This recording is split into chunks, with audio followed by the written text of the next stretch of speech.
دا کتاب هغه رالېږلی او بیا الله فرمایي الیک ما رالېږلی او زما نبي تا ته مې رالېږلی ځکه لوی او زما نبي معمولی مقصد یې نه دا کتاب دې له راغلی لتخرج الناس من الظلمات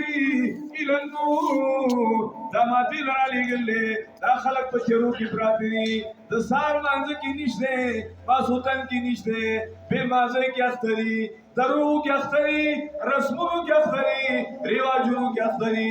ښځې بې پرده کوي کې اخته دي سرتورې روانې چې غم وکړه وشي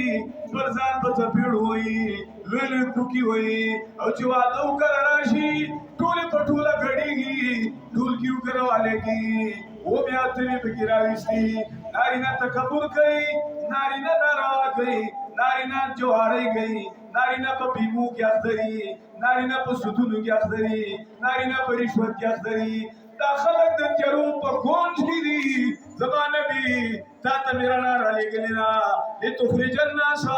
من الظلمات الى النور چې دا خلک د دې قرآن په وجه د تیارو نه رڼا ته